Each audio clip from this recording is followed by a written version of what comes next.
Welcome back to the grind. In this video, we are going to talk about the Eldritch Mythic Fire Invoker called Balor. Now, I really like the look of this dragon, but I do have my hesitations about the usability. However, it is an Invoker and it is lineage, which is pretty cool. Once again, if you didn't see my intro video to the Eldritch Mythics, you can find a bunch of info cards on Dragon Buddy online or on the Instagram, which will be in the description below. So let's get into the spells of Balor, and I'm pretty excited about this dragon. I really wish I could fly him.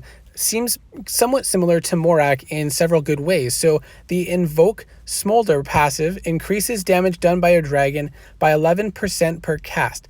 1 stack of increased damage is lost per Ice Flak super shot. So every time you fire the Invoke shot, all your ammo will be doing an additional 11% damage. And the more you cast this, the higher it gets. So that's nice in one sense because it has a lot of potential on a long base especially, but unfortunately the Invoke doesn't really do a whole lot for you in that instant. Next we have a 2-rage white active spell, which allows the dragon to dodge all incoming projectiles and super shots for 1 second and deal 12% modified HP as damage to nearby towers, as well as instantly reloading the ammo. And then it only has a 4-second cooldown.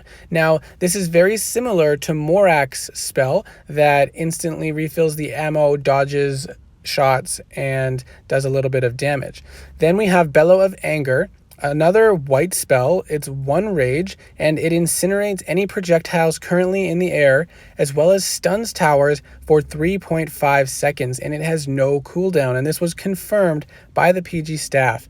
So this spell is similar to Griff's spell, but it has a much longer stun time if I remember correctly, and 3.5 seconds is nearly the time it takes for ammo to reload. And with no cooldown and only 1 rage, you can chain this spell and pretty much keep a short island locked down the entire time, and it'll be very beneficial for the long islands as well. And finally we have Heat Reaper, which is an active blue 1 rage spell, which is similar to other spells like this that gives back rage as well as allows you to heal when you destroy towers for a 4-second period, and then we'll have a 4-second cooldown. So you will spend 1 rage to get back 3 rage for a total net of 2 rage increased, and then a 4-second period to allow you to heal, and then a 4-second cooldown after that. So you can use this spell every 8 seconds to get 2 extra rage. Now let's talk about how you might want to fly this dragon. First of all, if the base has a tower at the end that extends it, or if it has a gap between a couple islands of towers, you would want to use all your ammo as often as possible so you can increase the number of stacks of the Invoke Smolder. The more times you get that Invoke shot off, the more damage your ammo is going to do when you are facing the islands. So the first thing you want to do when you face the island, I would think, is take out the Blue Mage to give you the ability to use that Heat Reaper spell. And then if you're quick enough, you can do it before a Storm Shield activates. Then you will use Unrelenting to dodge the initial shots and super shots and refill your ammo, allowing you to destroy hopefully another tower. If you are unable to destroy a single tower for a full round of ammo, then this dragon will not do very well. So it really depends on that damage potential. And after you activate Unrelenting, then you can use Bellow of Anger, which will stun all the towers.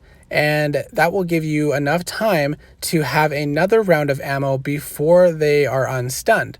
But at which point you can still stun them again, and then use Heat Reaper to get back more rage and continue to stun them. So if you add up how many rounds of ammo you can get off, you would use 2 rage to get back an instant refill and get your 2nd round. Then you'd activate Bellow of Anger. Before that expires, you get your 3rd round, and then you'd have 2 rage left, which allows you to either use Bellow of Anger 2 more times and get a couple more rounds of ammo off, or use Heat Reaper to get back a couple rage and increase that number of times. Now, the duration of the stun is slightly shorter than the ammo regeneration, so it doesn't quite add up perfectly, but if you get the hang of stunning at the right time, you should be able to chain that on pretty easily and keep the ammo coming and easily take out 5 towers, assuming a full round destroys a tower.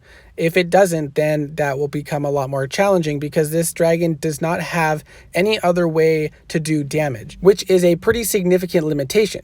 Now, if there was only 1 or 2 towers that required 2 rounds of ammo, then it might be manageable. But if every single tower, especially on a long island, needed more than 1 full bar or full set of ammo, then I don't think this dragon would be able to destroy the towers, but it might be able to survive if you continue to chain stun them. So this is an interesting dragon, and it has some pretty solid potential for the right setup of a base, especially if you're attacking a short base that has a tower extending the base, allowing you to stack up multiple stacks of smolder before facing only a 5 tower island.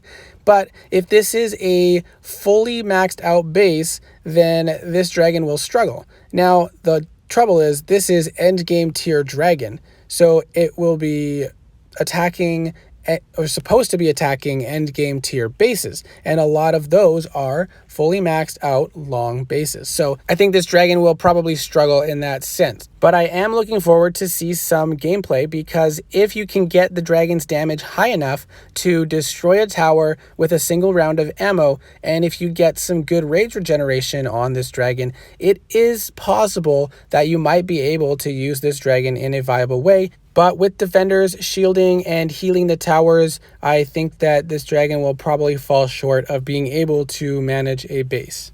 And I think that Morak is probably still the better dragon overall. So I hope this video was helpful, and I will see you in the next video.